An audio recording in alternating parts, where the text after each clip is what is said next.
Oi, aqui é a Jéssica e chegou a hora da gente conversar sobre as leituras que eu fiz no mês de julho de 2022.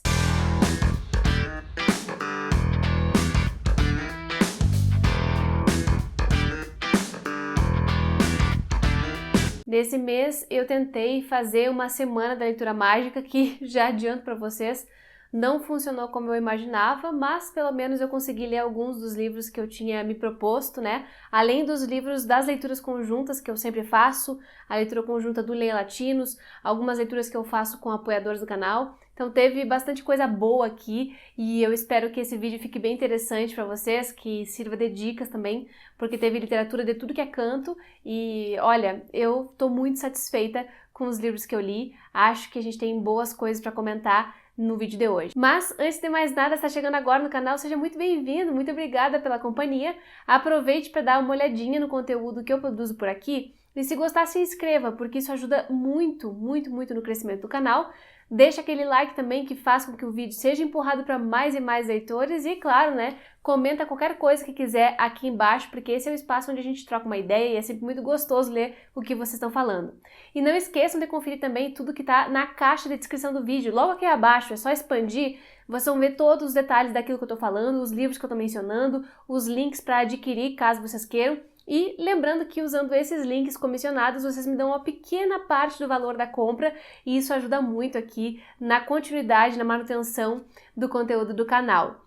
Também deixo o convite para vocês conhecerem o meu clube de leitura, o Clube Leia Latinos, porque uma das melhores leituras aqui desse mês e que já é do ano também, foi lá pelo clube e a gente lê bastante coisa massa e eu convido a todo mundo a saber mais, a se informar, porque eu tenho certeza que vocês vão gostar da curadoria, dos livros que a gente já leu, todos os detalhes estão lá na página do Catarse, então, por favor, gente, deem uma espiadinha, que eu fiz aquilo tudo com muito carinho e o clube acabou de completar 2 anos de vida e a gente já tem muitas leituras massa para fazer daqui para frente.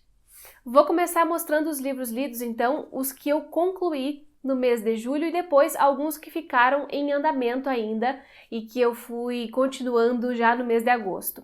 O primeiro livro que eu concluí em julho foi esse aqui, ó, O Rei de Havana, do Pedro Juan Gutiérrez, que é um escritor cubano e que fazia muito tempo que estava na minha mira. Esse aqui saiu pela editora Alfaguara com tradução de José Rubens Siqueira e eu li ele super rápido.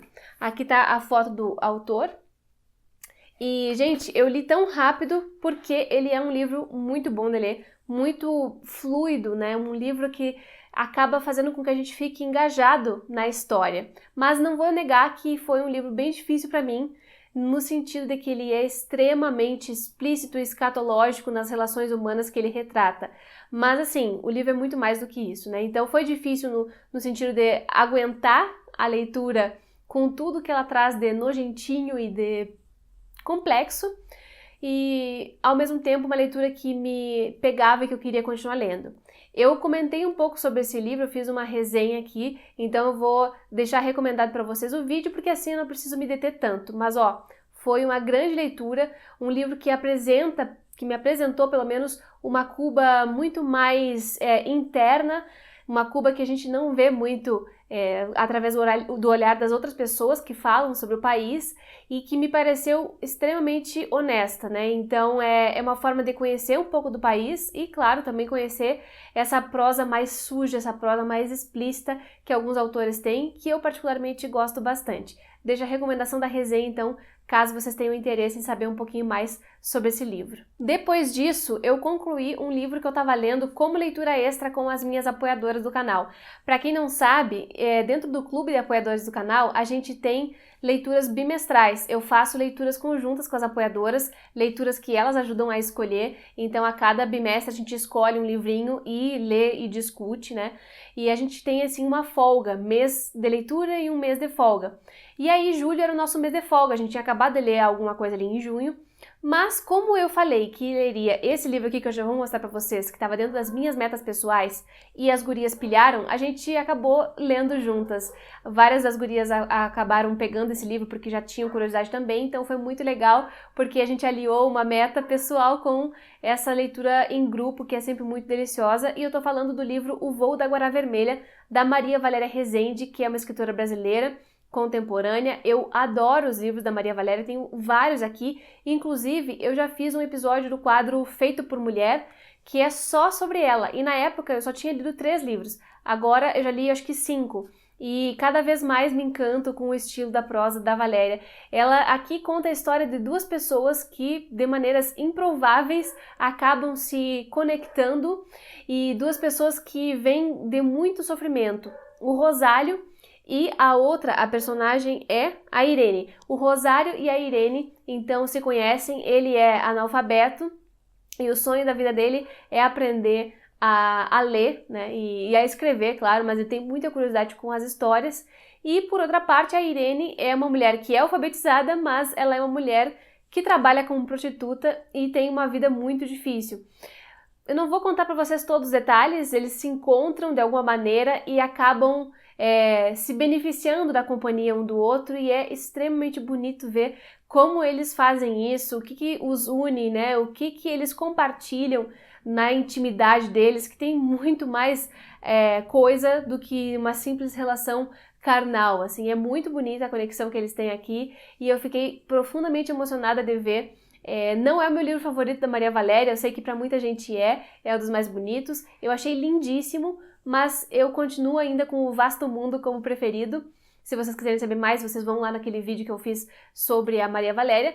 De qualquer forma, é uma leitura que eu acho que pode aquecer o coração de várias pessoas, então eu recomendo muito, e em breve vai sair uma resenha aqui no canal só para ele, porque ele merece. Depois disso, eu tentei pegar alguns dos livros que eu tinha separado para a Semana da Leitura Mágica, e durante uma tarde em que eu tive uns furos na agenda, eu consegui dar andamento a certas leituras. Uma delas foi esse livro aqui, gente, que é O Primeiro Amor, do Samuel Beckett, que tem tradução e desenhos de Célia Evaldo.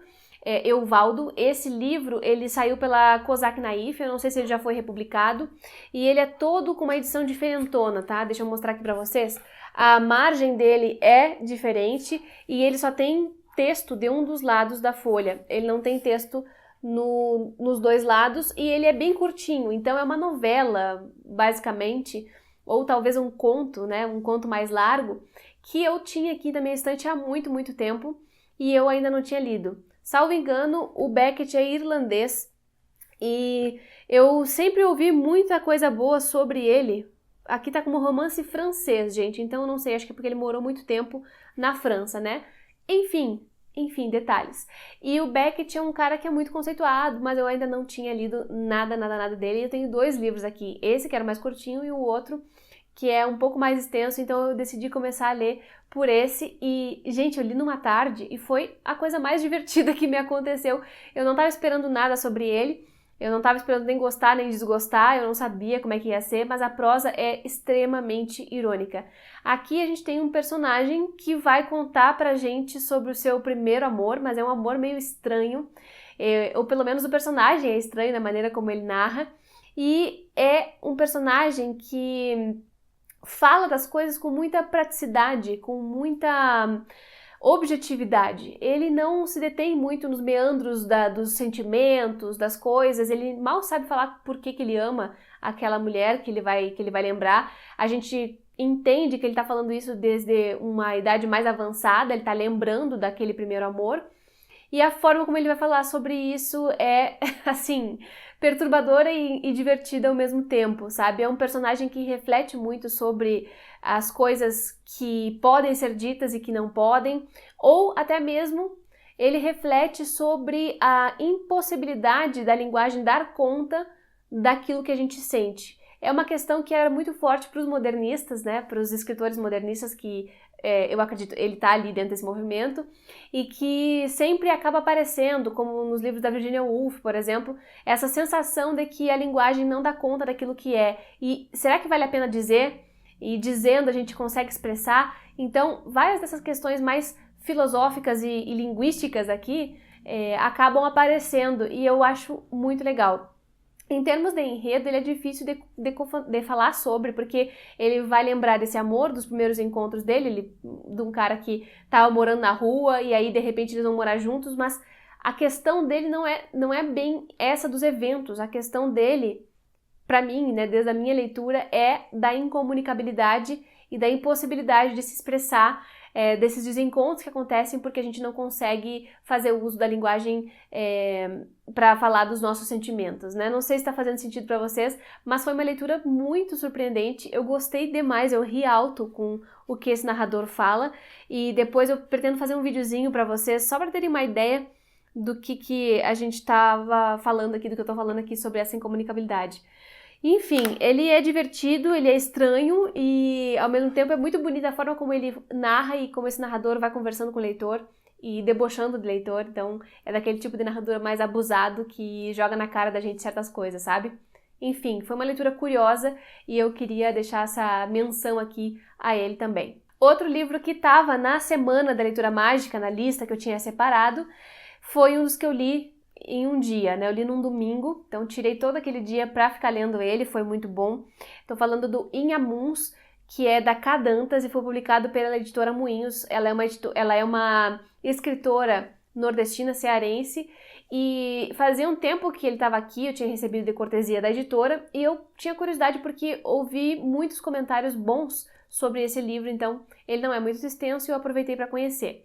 E aqui a gente tem uma história de retorno às origens, que não é uma coisa muito inédita na literatura, né? A gente tem uma personagem que vai voltar para sua terra natal e vai entrar em contato com seus fantasmas da infância, da adolescência, com todos os seus traumas. Ela vai forçada para esse lugar, ela não quer ir, mas ao mesmo tempo quando ela chega lá, ela não consegue escapar desse vórtice que acaba conduzindo ela pela cidade, né?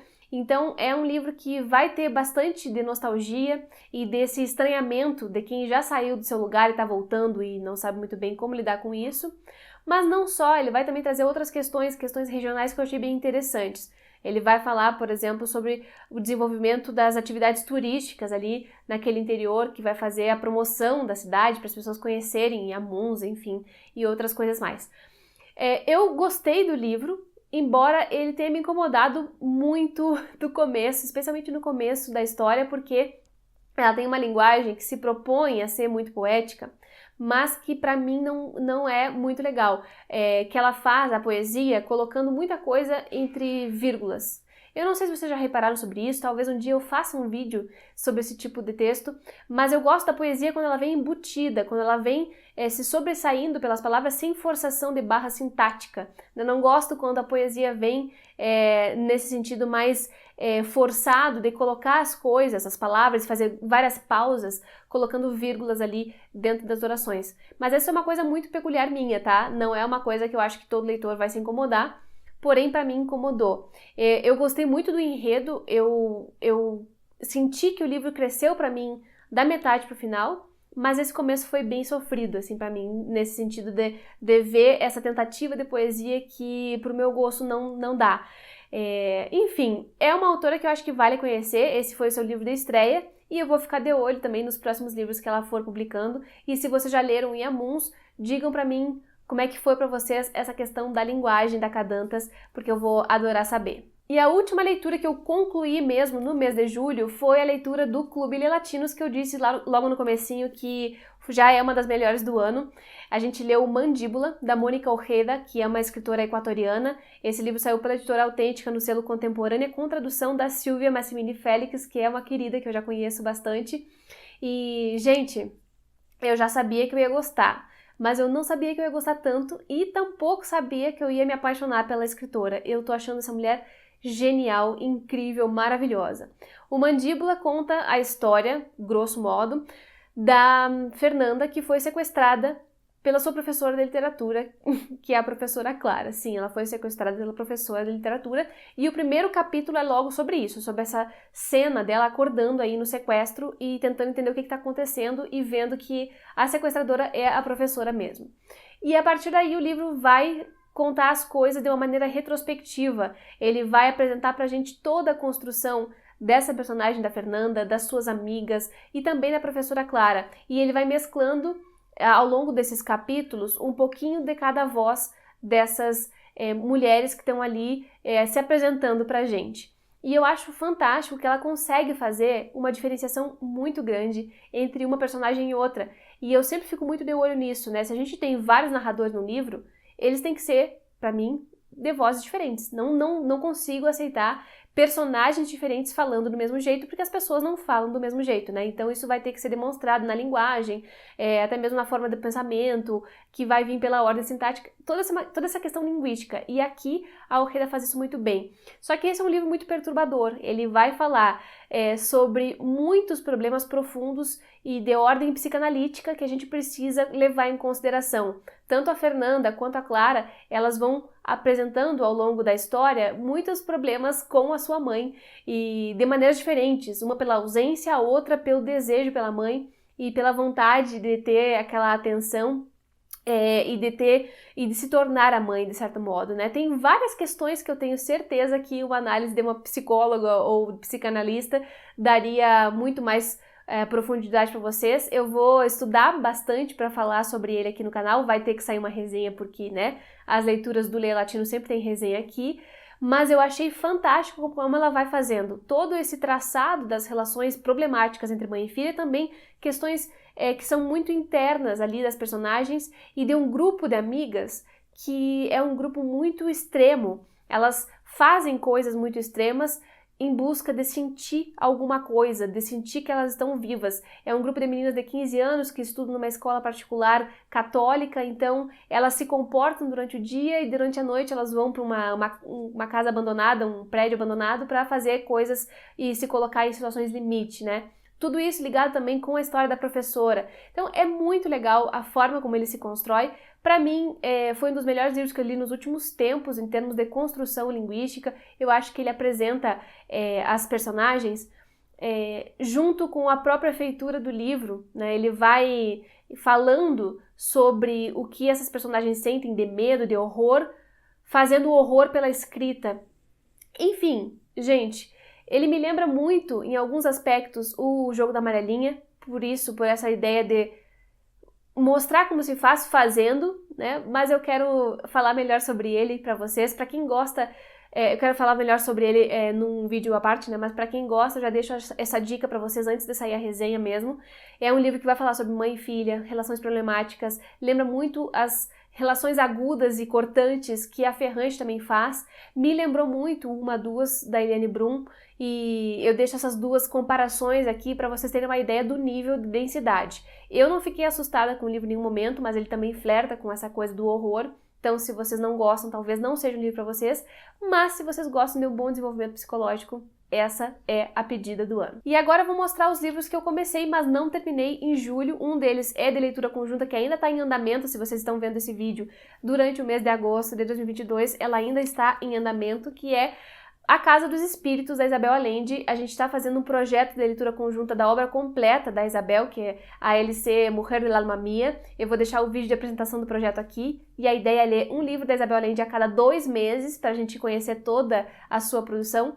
E tudo isso por conta do aniversário dela. Ela acabou de completar 80 anos de vida e 40 de carreira, então eu decidi lançar esse projeto, e o primeiro que a gente leu, obviamente, tinha que ser o primeiro romance publicado, que é A Casa dos Espíritos, né? Na verdade, a gente ainda está lendo no momento em que eu gravo esse vídeo, e eu comecei então a releitura, porque eu li ele já tem um tempo, e eu comecei a reler em espanhol, e tá sendo assim, gente, uma maravilha. Eu li basicamente 100 páginas, e eu não tive tempo de continuar. Então, por isso, a gente postergou um pouquinho a discussão final, que vai ser no dia 28 de agosto. Se vocês estiverem vendo isso no futuro, é provável que já esteja por aí, no ar, essa discussão.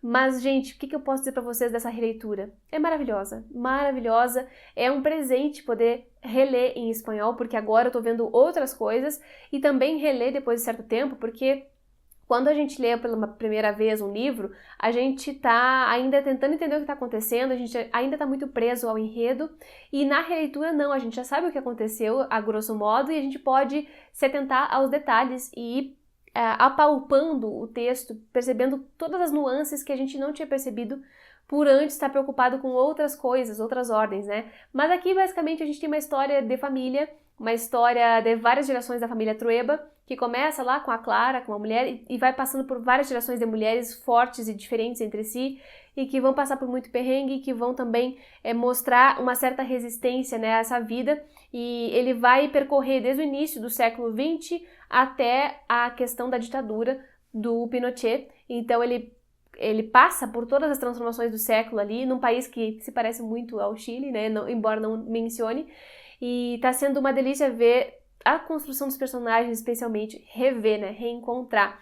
Tem uma resenha minha de quando eu li pela primeira vez, eu vou deixar recomendado aqui pra vocês, ficou uma resenha bem longa, mas eu acho que é porque o livro, né, exige da gente esse tipo de coisa. Então, quem quiser mais detalhes das minhas primeiras impressões tá lá, e quem quiser ver as impressões novas, aguarde aí, porque tem essa live pra acontecer, pra gente discutir tudinho do livro. E por fim, o último que eu comecei e não terminei durante o mês de julho, mas já concluí agora no momento da gravação, foi esse aqui, o Tramas de Meninos, do João Zanello Carrascosa, que é um escritor brasileiro contemporâneo. Esse é um livrinho de contos, um livrinho pocket, pequenininho, bonitinho, e que eu ganhei de presente da Andréia no ano passado. A Andréia, querida amiga e leitora do Leia Latinos também, e agora, como estava fechando um ano, eu quis ler, né, e também porque eu coloquei ele na Semana da Leitura Mágica, e eu tinha lido metade dele em julho, né, quase que eu terminei naquele momento, mas agora já concluí, e posso dizer para vocês que foi uma delícia de leitura. Eu gosto demais da prosa do Carrascosa,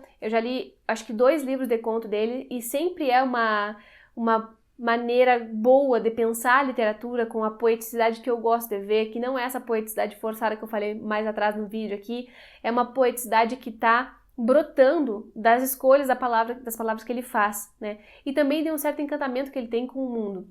É um livro bem delicado, como todos os outros do Carrascosa que eu li até o momento.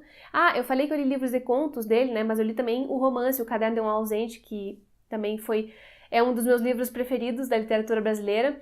E aqui a gente vai ver histórias familiares, só histórias familiares. Então ele pega e analisa várias situações cotidianas de alguns núcleos, relações entre mãe e filhos, entre pai e filhos, entre irmãos, né? Uma questão de separação, morte. Então tudo que pode permear ali os temas de família, ele trata aqui.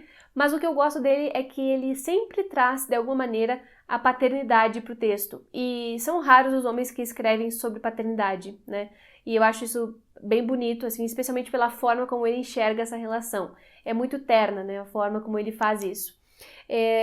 Uma coisa que me incomodou nesse livro dessa vez, nessa leitura do Carrascosa, foi só que eu não vejo diferença entre os narradores. É aquilo que eu tinha dito para vocês antes, né? Se a gente vai fazer 10 personagens diferentes, pra mim, cada um tem que falar de um jeito, do seu jeito, né? E aqui eu não sinto essa distância, eu não sinto essa diferenciação na voz narrativa, parece que é sempre o mesmo narrador, né? E aí, dessa vez, eu senti um incômodo em relação a isso. Mas as histórias são muito boas e, de qualquer forma, eu recomendo pra vocês, talvez se a gente for lendo devagarinho, não passe por isso, né? Que eu li vários contos ao mesmo tempo, então, né, tem isso também. Às vezes a gente precisa deixar assentar a história. Mas eu gostei bastante, foi uma boa leitura e também recomendo para quem nunca leu nada do Carrascosa. E é isso, gente! Até que rendeu, né? O mês de julho foi uma coisa muito louca aqui, porque era mesmo meu aniversário, eu passei o tempo todo recebendo visitas, mas deu para aproveitar e eu fiquei muito feliz com essas leituras. Teve literatura brasileira, latino-americana em geral, e também teve um estrangeiro que eu nunca tinha lido, como Beckett, e foi boa essas andanças, foram ótimas aqui para eu dar uma ampliada nas leituras. Espero que vocês tenham gostado do vídeo, comentem aqui embaixo se vocês já leram alguns desses livros, se vocês ficaram com vontade de ler, se a gente tem opiniões diferentes, vamos seguir a conversa que essa é sempre a melhor parte. Muito obrigada pela companhia até o final do vídeo, a gente se vê no próximo.